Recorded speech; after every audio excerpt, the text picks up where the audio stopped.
রব্বুল আলামিন সূরা বাকারার 183 নম্বর আয়াতে বলছেন, আউযু বিল্লাহি মিনাশ শাইতানির রাজীম, ইয়া আইয়ুহাল্লাযীনা আমানু কুতিবা আলাইকুমুস সিয়ামু কামা কুতিবা আলাল লাযীনা মিন ক্বাবলিকুম লাআল্লাকুম তাত্তাকুন।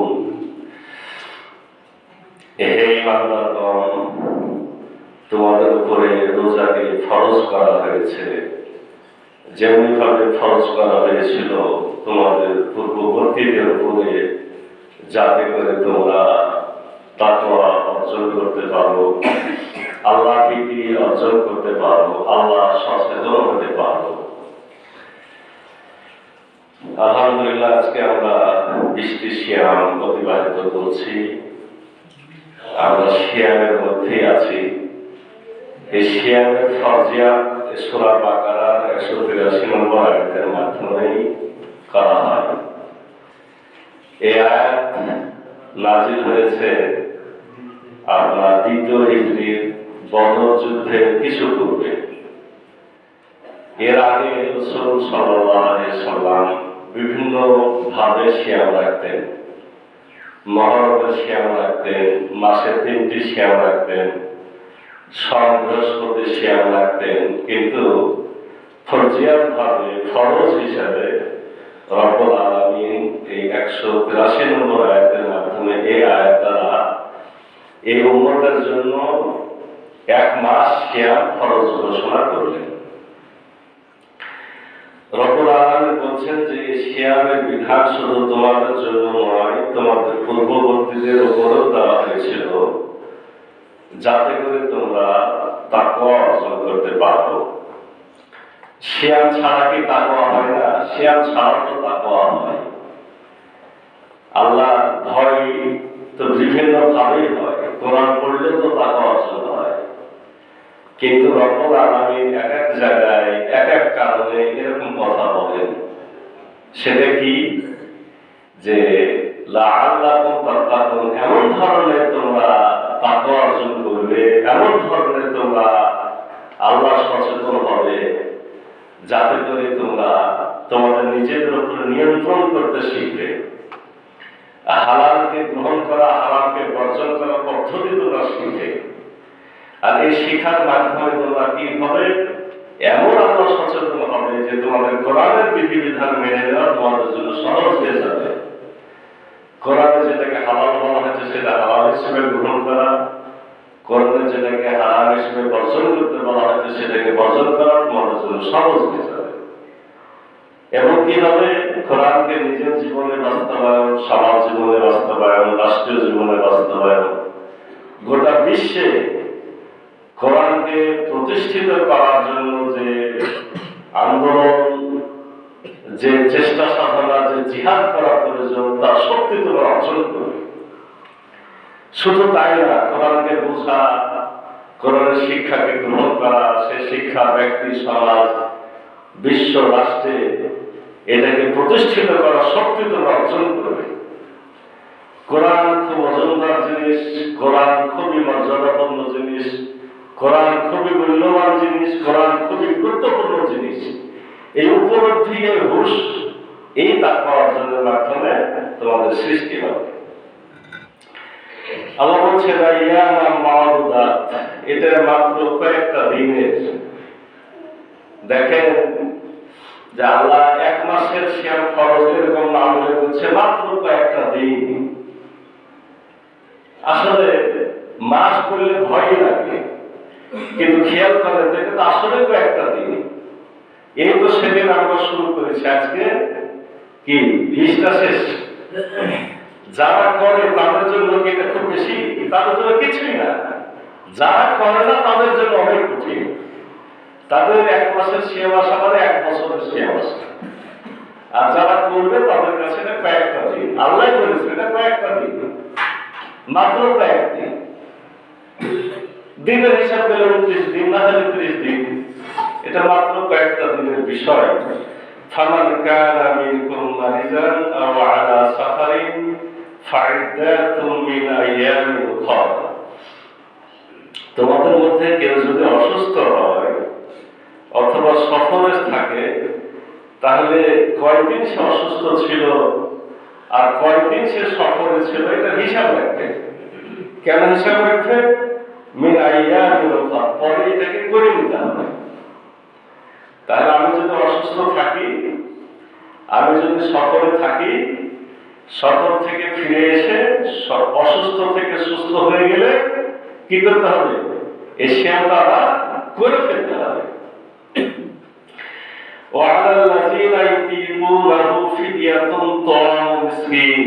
কিন্তু কারোর জন্য যদি খুবই কঠিন হয়,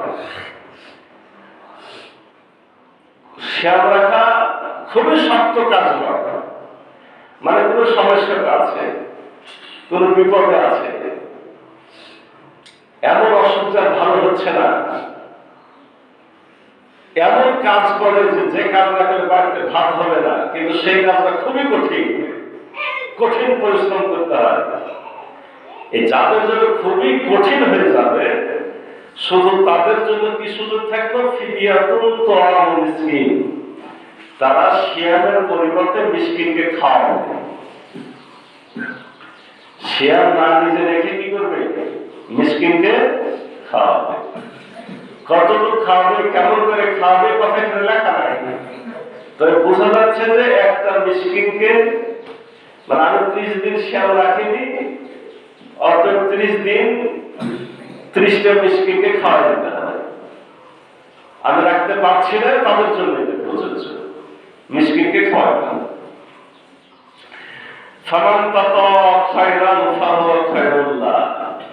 কিন্তু তোমাদের বোঝা উচিত যে যদি তোমরা সিয়ামটা করো, এটি তোমাদের জন্য ভালো।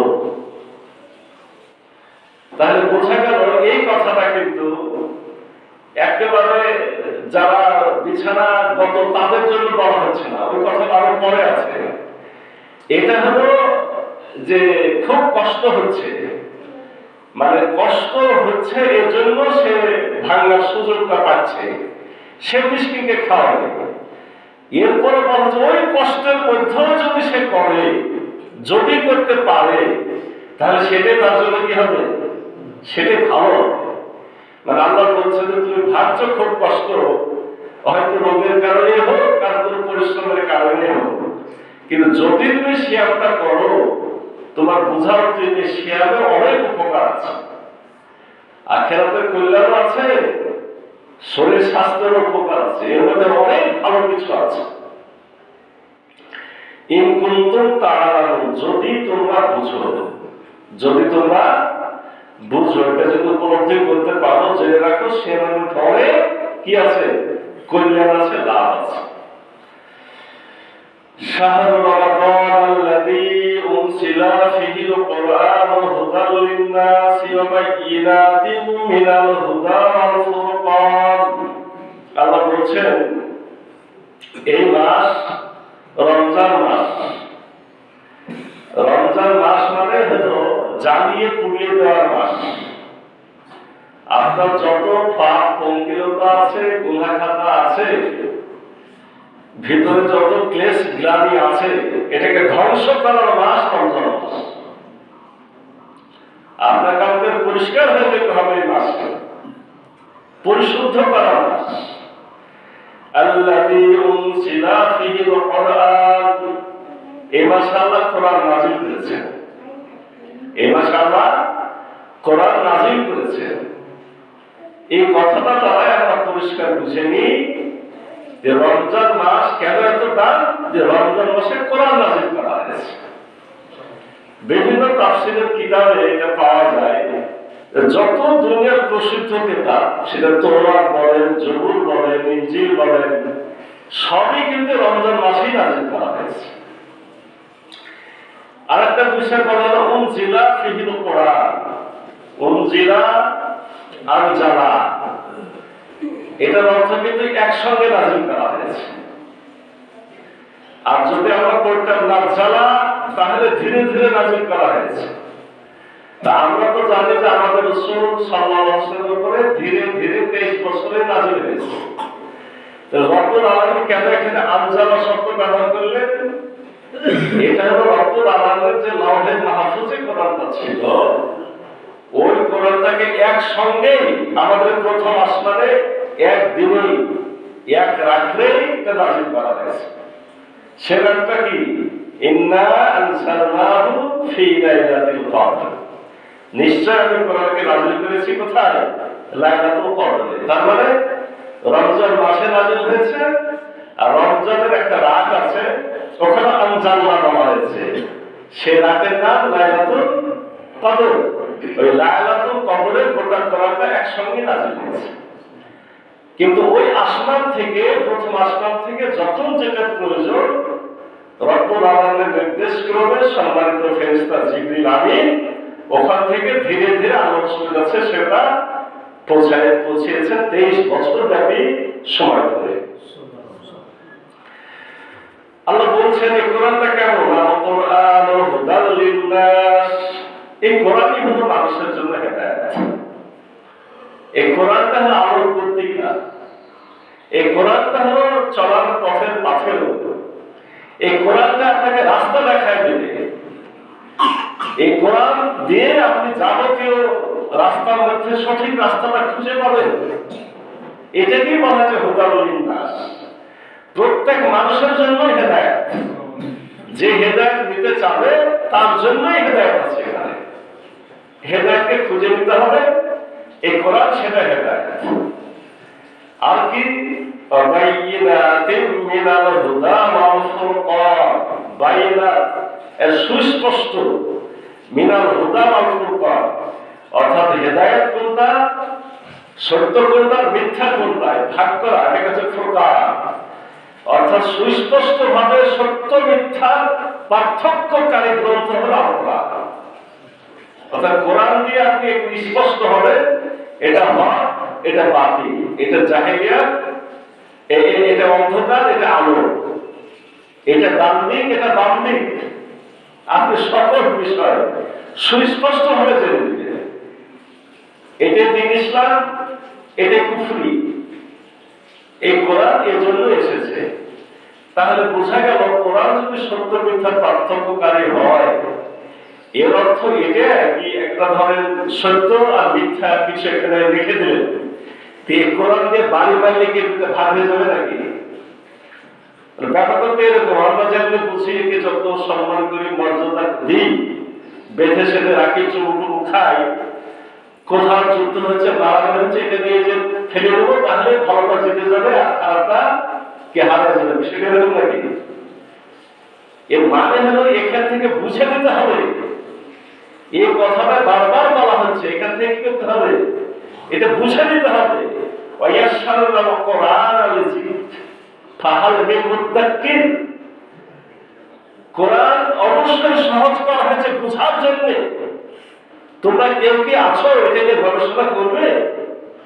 মানে আপনাকে বুঝে নিয়ে ওই বুঝে শিক্ষাটা গ্রহণ করে ওই শিক্ষা নিয়ে চললে তাহলে আপনি সত্য মিথ্যা আপনি বুঝতে পারবেন। তাহলে আমাদের কাছে আহ্বান হলো যে সত্য মিথ্যা পার্থক্যকারী মানে জ্ঞান তোমরা অর্জন করো, আর ওই জ্ঞান দিয়ে তোমরা কাজ করো। ফামান শাহিদা মিনকুমুশ শাহরা ফালিয়াসুম। অতএব যে ব্যক্তি মাসটা পাবে সে যেন অবশ্যই কি করে? সিয়াম রাখে।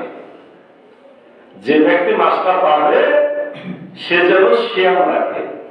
কথা স্পষ্ট। যেহেতু এই মাসে কোরআনটা নাযিল করেছি, আর এই কোরআন দিয়ে তোমরা তোমাদের জীবন পথে চলার পাথর পেয়ে যাচ্ছ। তোমাদের পিতা আদম আলাইহিস সালাম তো ভয় করেছিলেন যে আমি জান্নাত থেকে নেমে যাচ্ছি দুনিয়ায়, কোনো সমস্যা নাই, সাথে আমার শয়তান আসছে, তা আমাকে যদি জান্নাতে বসে বিভ্রান্ত করতে পারে তো দুনিয়াতে তো আরো বেশি বিভ্রান্ত করবে। আমি তখন কি করব? তখন তো আল্লাহ বলেছিলেন ফাইম্মা ইয়াতিয়ান্নাকুম মিন্নি হুদান ফামান তাবিয়া হুদায়া ফালা খাউফুন আলাইহিম ওয়ালা হুম ইয়াহজানুন। আমি তোমার কাছে হেদায়েত পাঠাবো। মানে যুগে যুগে হেদায়েত এসেছে, আমাদের কাছে কোরআন এসেছে। তার আদম আলাইহিস সালাম থেকে ঈসা নবী পর্যন্ত আমাদের নবীর আগে যারা ছিল সকলের কাছে এরকম কোনো না কোনো কিছু হেদায়েত গ্রন্থ এসেছে। আমাদের সর্বশ্রেষ্ঠ হলো আল কোরআন, এই উম্মতের জন্য আমি হেদায়েত পাঠাবো। যারা তোমরা হেদায়েতের অনুসরণ করবে তাদের কোনো ভয় নাই, তাদের কোনো চিন্তাও নাই। তাহলে কোরআন এমন একটা গ্রন্থ, এর উপরে চললে আমার ভয়ও নাই, কি আমার চিন্তাও নাই। আমি রাস্তা দেখতে পাচ্ছি কোরআন দিয়ে, কোনটা ঠিক কোনটা ভুল বুঝতে পারছি। এত মর্যাদাপূর্ণ জিনিস যখন তোমাদেরকে দিলাম এই মাসে, তাহলে তোমাদের কিছু কর্তব্য আছে, তোমরা শিয়াম রাখো, তোমরা শিয়াম রাখো। আল্লাহ রাব্বুল আলামিনের হিকমত তো অন্যরকম। একটা হলো তাহলে কি, এই মাসে যেহেতু কোরআন দিয়েছি তার শুকরিয়া স্বরূপ তোমরা কি করো, শিয়াম রাখো। আবার ওই শিয়াম রাখলে কি হবে, তোমাদের মধ্যে এমন ট্রেনিং অর্জন হবে যার দ্বারা কোরআনের বোঝা বহন করা, কোরআনকে বোঝা, কোরআনের হিকমা উপলব্ধি করা, এটা তোমাদের জন্য সহজ হয়ে যাবে। এবং এমন শক্তি হবে যে কোরআনকে তোমরা বাস্তবায়ন করতে পারবে।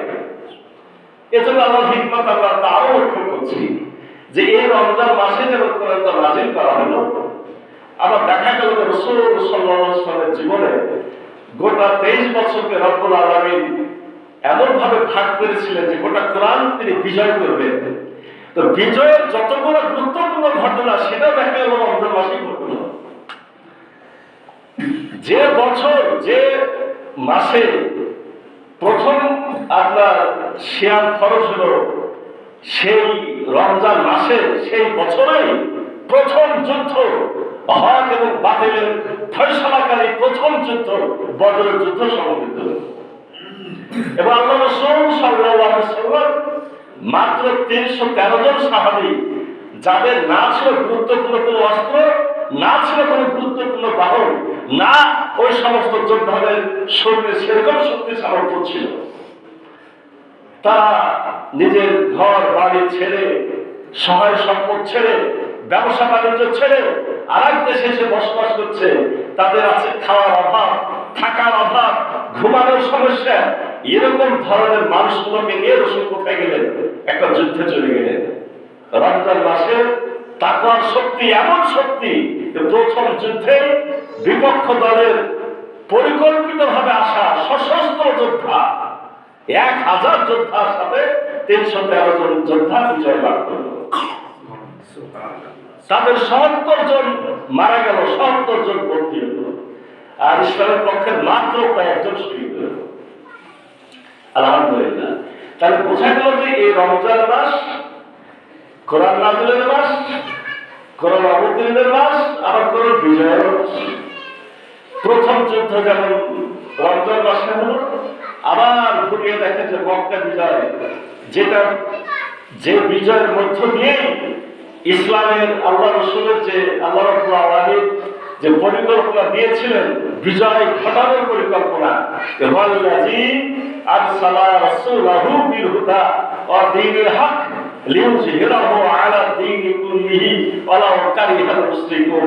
তিনি সেই সত্তা যিনি তার রাসূলকে দিয়েছেন হেদায়েত, এই আল কোরআন, এবং দিয়েছেন কি সত্য দিন ইসলাম। তিনি তাকে বিজয় করবেন, যদিও কাফের মুশরিকরা তাতে অপছন্দ করে। কাফের মুশরিকদের যত অপছন্দ হোক, এটা বিজয় ঘটবেই। সেই পরিপূর্ণ বিজয় ঘটবে কোন মাসে? এই রমজান মাসে। মানে মক্কা বিজয় ঘটেছিল কোন মাসে? এই রমজান মাসে। শুরু যুদ্ধটা বদরের যুদ্ধ রমজান মাসে, শেষ যুদ্ধটা মানে গুরুত্বপূর্ণ শেষ যুদ্ধটা হলো কোন মাসে? এই রমজান মাসে। আল্লাহ রাব্বুল আলামিন বলছেন, وَمَنْ كَانَ مَرِيضًا أَوْ عَلَى سَفَرٍ فَعِدَّةٌ مِّنْ أَيَّامٍ أُخَرَ। আল্লাহ আবার বলছে যে যদি তোমাদের কেউ অসুস্থ হও অথবা সফরে থাকো, তাহলে হিসাবটা পরে পূরণ করে নিও। তাহলে প্রথমে একবার বলে আসলেন, আবার এখানে বললেন, ওখানে কিন্তু একটা আলাদা বিষয় ছিল, ইতি মৌলাহু, মানে যাদের খুবই কষ্ট হয়। তো ওদের মাসালা একরকম ছিল, আর এখন এটাকে আবার ওটার সাথে না মিশিয়ে আলাদা করে বলা হলো যে এত গুরুত্বপূর্ণ বিষয়, এর অর্থ আবার এই না যে তোমরা অসুস্থ থাকবে, তোমরা সফরে থাকবে, তারপরও তোমাদের এটা করতেই হবে এরকম বিষয়টা না। তারা এটাকে গণনা করে রাখবে, পরের সংখ্যাটা পূরণ করে নেবে।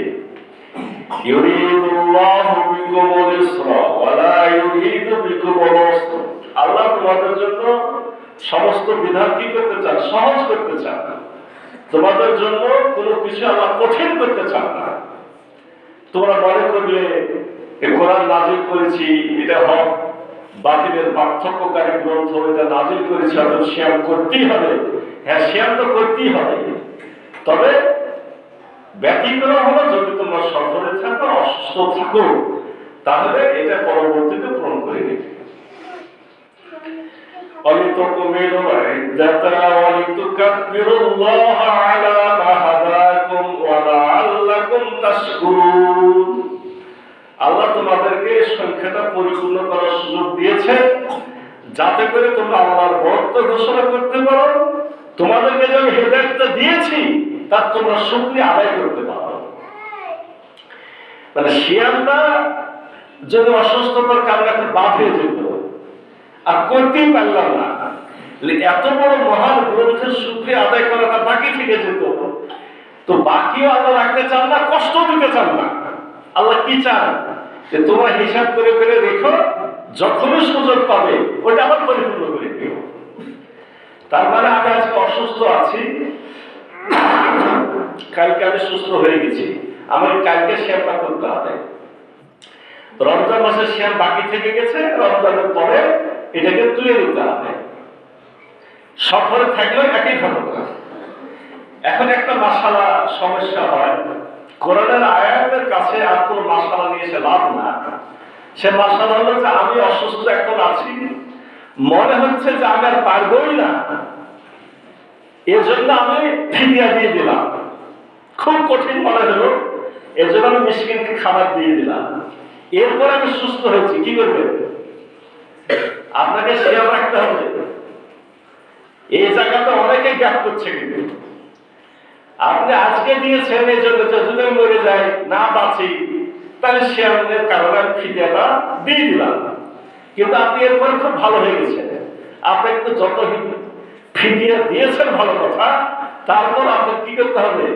পরবর্তীতে সংখ্যাটা, যেটা আল্লাহর নির্দেশ, সংখ্যাটা কি করে নিতে হবে? পূরণ করে নিতে হবে। সুস্থ হলে পূরণ করে নিতে হবে। وَإِذَا سَأَلَكَ عِبَادِي عَنِّي فَإِنِّي قَرِيبٌ وَإِذَا سَأَلَكَ হে রাসূল, আপনাকে জিজ্ঞাসা করা হয়, ইবাদি আন্নি, আমার বান্দারা জিজ্ঞাসা করে আমার ব্যাপারে, ফাইন্নি করিব, আপনি বলে দেন আমি তাদের নিকটে। এর চাইতে বড় কথা কিছু আছে? মানে এমনি আমরা জানি রব্বুল আলামিনের একটা জায়গা আছে, আরশে তাওয়া, আল্লাহ তার আরশে অবস্থান করেন।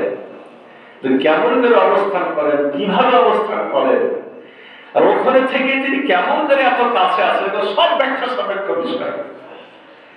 বিশ্বাস করে নিতে হবে তিনি যেখানেই থাকেন তারপরে তিনি আমার নিকটে। একে বলছেন আল্লাহ বলেছেন, আপনি যখনই তাকে ডাকবেন তখনই তিনি আপনার তাকে সাড়া দেবেন, কোনো কথা নাই। আপনার স্ত্রী, আপনার পিতা, আপনার মাতা আপনার বুকের উপরে মাথা দিয়ে রেখে যে আওয়াজটা পাবে না, সেই আওয়াজটা কে পাবে? আমার মহান রব্বুল আলামিন সেটা পেয়ে যাবে। তিনি তাদের কাছেই তো আছেন। তিনি কি দূরে আছেন? তিনি দূরে নাই, কাছে আছেন। আল্লাহ কত বড়, এটা আমরা আলোচনা করেছি না, যে আমার এই আসমানের সীমানা মানুষেরা চিন্তা করছে যে শেষ তারকাটা ৯,৩০০ কোটি আলোক বর্ষ দূরে, ১ সেকেন্ডে ১,৮৬,০০০ মাইল চলে ৯,৩০০ কোটি বছরে যত দূর যাওয়া যাবে, সেটা বলা হচ্ছে যে এই আসমানের শেষ তারকাটা। এই আসমান, এই এলাকাটা কত বড়, এরকম থরে থরে সাতটা আসমান আছে। এই আসমানটাকে নিয়ে ওই আসমানে রাখলে একটা ছোট্ট আংটির মতো। প্রথম আসমান দ্বিতীয় আসমানের উপরে একটা ছোট্ট আংটির মতো, দ্বিতীয় আসমানকে তৃতীয় আসমানে রাখলে একটা ছোট্ট আংটির মতো। এইভাবে 7 আসমান চলে গেলেন। এই 7 আসমানের উপরে আল্লাহর আরশ আছে, সে জায়গায় রব্বুল আলামিন অবস্থান করছেন। কিন্তু তিনি আবার বলছেন আপনার তাবারাকাল্লাযী বিয়াদিহিল মুলক, তিনি সেই বরকতময় সত্তা, সমস্ত মালিকানা রাজত্ব আছে তার হাতে। বিয়াদিহিল মুলক, হাতের মধ্যে আছে মালিকানা রাজত্ব। মানে গোটা 7 আসমান বলে না, যা কিছু বলে এটা যেন কি আল্লাহর কাছে হাতের মধ্যে। আবার হাদিসে আছে কিয়ামতের মাঠে রব্বুল আলামিন 7 আসমান জমিন সবটাকে হাতে জড়ায় রাখবে, হাতে ভাঁজ করে রাখবে। তাহলে আল্লাহ কাছে আছে না লোকের কাছে আছে? এটি নিয়ে প্রশ্ন করেছিল ইহুদিরা। এই আয়াতের সামনে আছে একটা, আল্লাহ রাসূলকে জিজ্ঞাসা করেছিল তারা যে আমরা জানি 500 বছরের পর প্রথম আসমান থেকে দ্বিতীয় আসমান, তার বোঝা গেল যে এই বিষয়গুলো তৌরাত কিতাবে আছে যে প্রথম আসমান থেকে দ্বিতীয় আসমান 500 বছরের পর, দ্বিতীয় আসমান থেকে তৃতীয় আসমান 500 বছরের পর। এইভাবে 7 আসমানের পরে রব্বুল আলামিন আছে, উনি কেমন করে আমাদের কথা শুনে? বলা হচ্ছে তার জবাবে এই কথাটা বলা হয়েছে যে আল্লাহ রাব্বুল আলামিন তোমার কাছেই আছে, তুমি ডাকলেই তিনি তোমার ডাকে জবাব দেয়। এটাতে আমাদের একটা গুরুত্বপূর্ণ শিক্ষা আছে। রব্বুল আলামিনকে ধরতে হলে কোনো উকিল লাগবে না, কোনো মুক্তার লাগবে না, কোনো পীর সাহেব, কোনো পীর ফকির প্রয়োজন হবে না।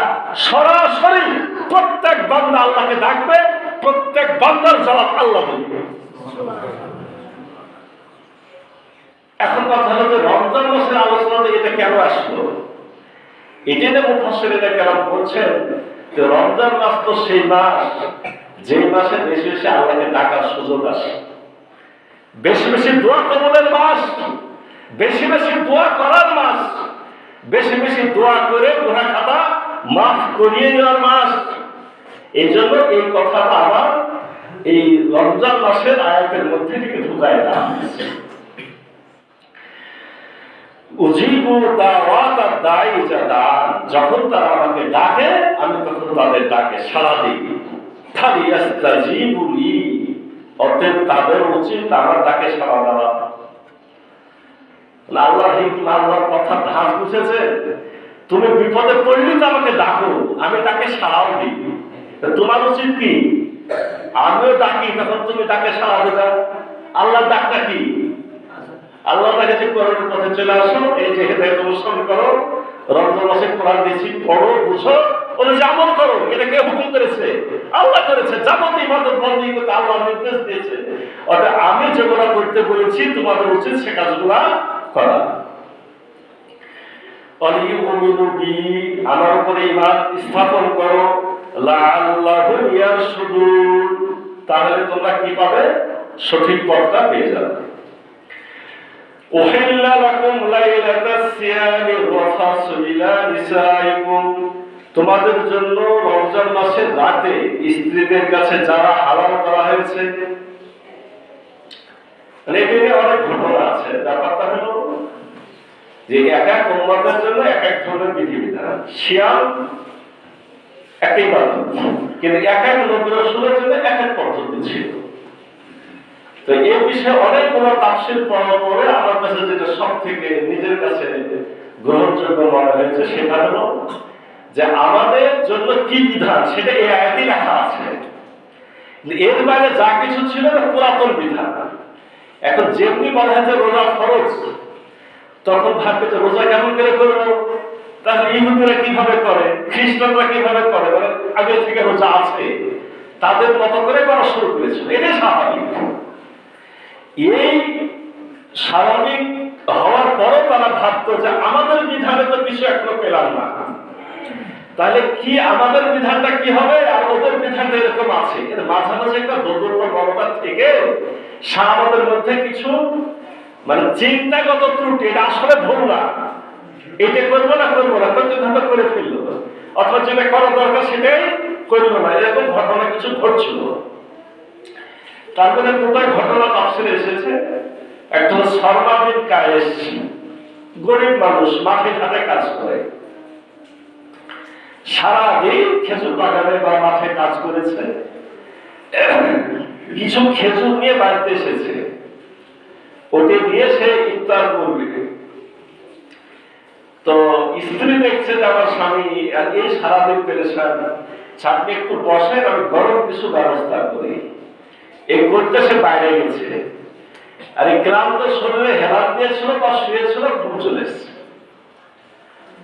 আগেকার বিধান অনুযায়ী একবার যদি সূর্য ডোবার পরে ঘুম চলে আসে, সূর্য ডোবার পরে ঘুম চলে আসে, ঘুম ভেঙে আর খাওয়া যাবে না। তো উনি তো দেখছে যে আমার আর খাওয়া হবে না, মানে না ইফতার হলো না রাতের খাওয়া হলো, ঘুম চলে এসেছে, খাওয়া দাওয়া। তাহলে আগেকার বিধান হচ্ছে ইফতারি করার পরে যতক্ষণ মানে না ঘুমাবে ততক্ষণ পানাহার করা যাবে, এটা ছিল আগের বিধান। আর যেমনি ঘুমায় যাবে নতুন করে কি শুরু হয়ে গেল, তখন সেহেরির ব্যবস্থা ছিল না, ওটাই সেহেরি। ওই প্রথম রাতে যা খেলো তাই, একবার ঘুমিয়ে গেল মানে আবার নতুন করে শেয়ার শুরু হয়ে গেল।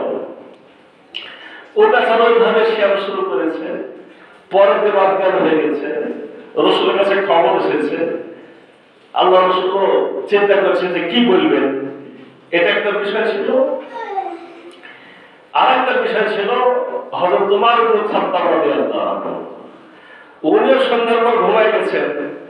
ঘুমার পরে উনি খাননি, উনি না খেয়ে স্ত্রীর কাছে গেছেন। মানে সিয়াম শুরু হলে তো স্ত্রীর কাছে যাওয়া যাবে না, তাই কি না? উনি গেছেন স্ত্রীর কাছে। উনি স্ত্রীর কাছে যে যেমন আপনার দিনের বেলা হয়েছে ছুটে রসুলের কাছে হাজির, যে আমার এখন কি হবে, আমি এই কাম করে ফেলেছি। বলা হচ্ছে বিভিন্ন ঘটনার প্রেক্ষাপটে এই আয়াতটা নাযিল হয়ে সমস্ত বিষয়গুলোকে কি করা হলো, সুস্পষ্ট করা হলো। প্রথম সুস্পষ্ট করা হলো উহিল্লা লাকুম লাইলাতা সিয়ামে রাফাসু ইলা নিসাইকুম, রমজানের রাতে স্ত্রীর কাছে যাওয়া এটা হালাল, রাতে যাওয়া হালাল। মানে আবার সিয়াম শুরু হবে শুভে সাবেক, ওই বিধানগুলো পরে এসেছে যে আমাদের সিয়াম শুরু হবে কখন থেকে, শুভে সাবেক থেকে। এই কথাগুলো সব উত্তরে আয়াতটাতে আছে। রাত্রিবেলাতে মানে তুমি সেহেরি করার পর থেকে শুভে সাবেকের আগ পর্যন্ত স্ত্রীর কাছে যাও, হালাল। হুন্না লিবাসুল লাকুম ওয়া আনতুম লিবাসুল লাহুন্না, স্ত্রীরা তোমাদের পোশাক, তোমরা তাদের পোশাক। পোশাক যেভাবে শরীরের সাথে থাকে, স্বামী স্ত্রী সেভাবে থাকবে, তাদের জন্য হালাল রাত্রিবেলাতে। আলিমাল্লাহু আন্নাকুম কুনতুম তাখতানুনা আনফুসাকুম ফাতাবা আলাইকুম ওয়া আফা আনকুম, আল্লাহ জেনে ফেলেছেন তোমরা নিজেদের সাথে নিজেরা খেয়ানত করছিলে, ভাবছি করা ঠিক না বা করে ফেলছি, এটা হলো নিজের সাথে নিজের কি করা, খেয়ানত করা।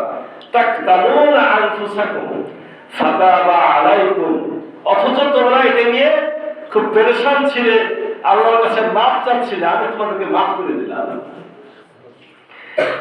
ওয়া আফা আনকুম, তোমাদের তওবা কবুল করে নিলাম, তোমাদের গুনাহগুলো তাও মাফ করে দিলাম। ফালানা বাশিরুহুন্না, তোমরা এখন থেকে সিয়ামের রাত্রিতে স্ত্রীদের কাছে যাবে।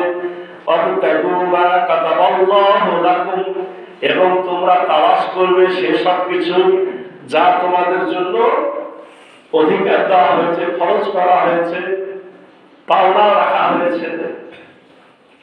এটা ভাই একটাই গুরুত্বপূর্ণ ব্যাখ্যা, এটা একটু না বললে হয় না। কি খুঁজবে? অনেক ব্যাখ্যার মধ্যে সুস্পষ্ট ব্যাখ্যা হলো যে সন্তান খুঁজবে। স্ত্রীর কাছে যাওয়ার অর্থ কি খোঁজা? নতুন সন্তান খোঁজা।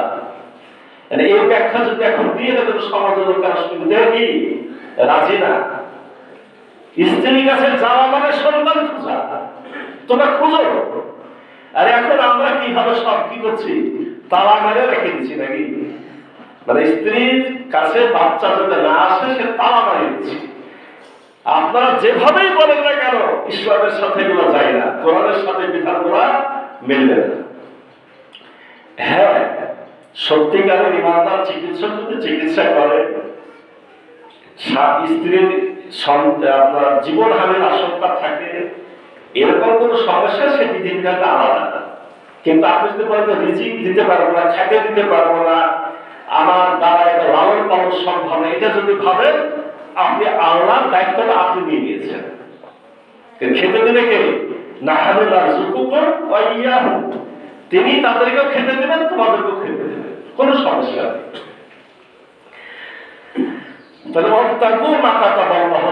তোমরা যাবে এবং তোমরা যেটা তালাশ করো সেটা তালাশ করবে। তোমরা খাও এবং পান করো, হাত্তা ইয়াতাবায়্যানা লাকুমুল খায়তুল আবিয়াযু মিনাল খায়তিল আসওয়াদি মিনাল ফাজর।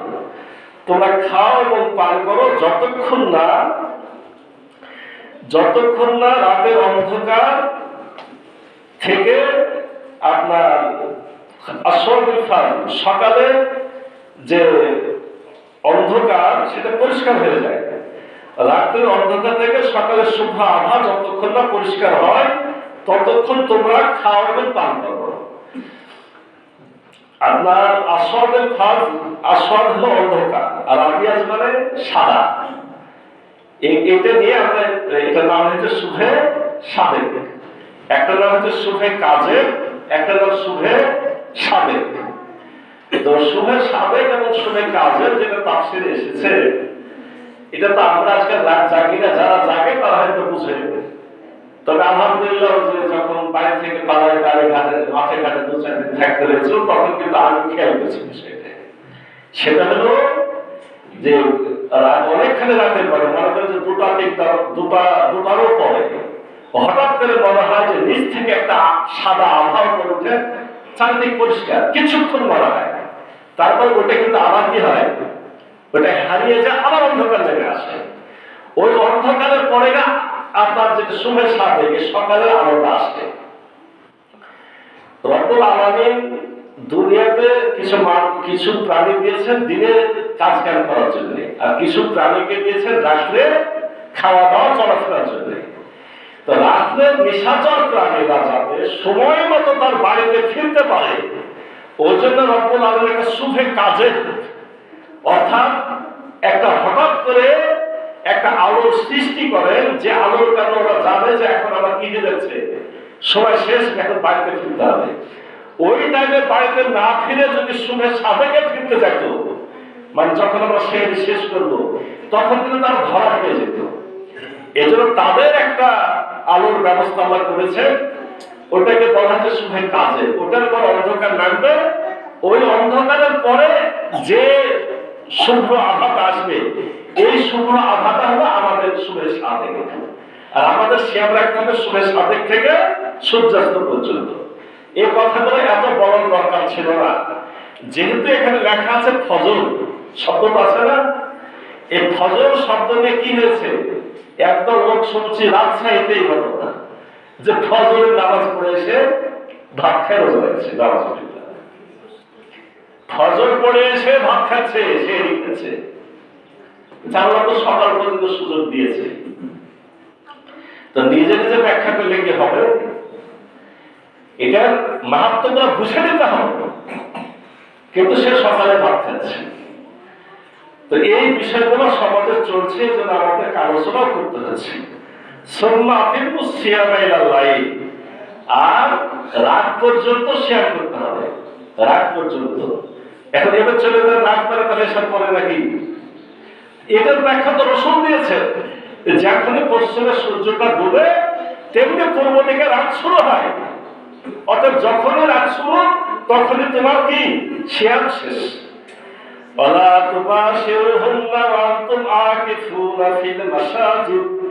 আর যখন তোমরা ইতিকাফে থাকবে তখন তোমরা স্ত্রীর কাছে কিন্তু যাবে না, মানে শিয়ামের রাতে স্ত্রীর কাছে যেতে বলা হবে। এখন কেউ ভাবতে পারে এতে ভাবছি তাও যাবো, কালকে হবে। আজকে কিন্তু যারা ইতিকাফ করবে আজকে শুরু, আজকে ইফতার থেকে কি শুরু। আমি তো এর আগে আহ্বান করেছিলাম পালাক্রমে করেন না কেন, জীবনে একবার করে করবো, এখান থেকে ভাবলে তো এখানে যারা আমরা আছি ভাগাভাগি করে করলে পারে কি শেষ হবে? রাখতেই থাকবো, লক্ষ লক্ষের বড় হয়ে যাবে নাকি? কিন্তু খালি যদি একবার টার্গেট নিতে, জীবনে একবার হলেও করবো, এরপর সবার মানসিকতা তৈরি হলে কিন্তু আমাদের লোক খুঁজতে হবে নাকি? লোক খুঁজতে হবে না। আপনারা সমাজের পরে এটা চিন্তা করে কেউ না কেউ যাতে থাকে, তারপরে একে অপরকে উৎসাহিত করবে ইনশাআল্লাহ। তিলকা হুদুদুল্লাহ ফালা তাকরাবুহা, আল্লাহ এই সমস্ত বিধানগুলো দিলেন, তোমরা এগুলা ধারে কাছেও যাবে না। এ কথা বলা খুবই গুরুত্বপূর্ণ। আমরা এখন ঘড়ি ঘন্টা সেকেন্ড ধরে এমন ভাবে টাইম ধরেছি যে এই মিনিট পার হলে এটা ওই পন্থী, আর এই মিনিট পার হলে এই পন্থী। কিন্তু যখন সূর্যের আকাশে দেখে কাজ হতো তখন কি এত কড়াকড়ি ছিল? আল্লাহর সামনে একটা বিধান দিয়ে দিলাম, একেবারে ওর কাছে পৌঁছায় থাকতে হবে, এটাও ঠিক না। আবার ওটা পার করে দিতে হবে, এটাও ঠিক না। আল্লাহ বলছেন যে দিলাম, এর ধারে কাছে যায় না, ওই সীমারেখার আশপাশেই কাজগুলা কি করে নিও, শেষ করে নিও। মানে হিমা পশু পাখির জন্য বেড়া দেওয়া থাকে, এখন আপনি বেড়ার কাছে পশুটাকে রাখেন, তাহলে তো ফোটা করবে বেড়াটাকে, তুমি একটু দূরে রাখতে হবে না? এই সীমাগুলো আল্লাহ দিয়েছে, এটা আল্লাহ লঙ্ঘন করতে নিষেধ করেছেন। কাযালিকা ইউবাইয়িনুল্লাহু আয়াতিহি লিন-নাসি লাআল্লাহুম ইয়াত্তাকুন, আল্লাহ এভাবেই তার বিধিবিধানগুলো বর্ণনা করেন যাতে তোমরা মুত্তাকি হতে পারো। শুরু হলো তাকওয়া দিয়ে, শেষ হলো কি দিয়ে? তাকওয়া দিয়ে। গোটা প্যাকেজটা হলো তাকওয়া। মানে এই রমজানে তাকওয়া অর্জন করাই লাগবে, এরকম সিদ্ধান্ত নিতে হবে। আল্লাহ আমাদের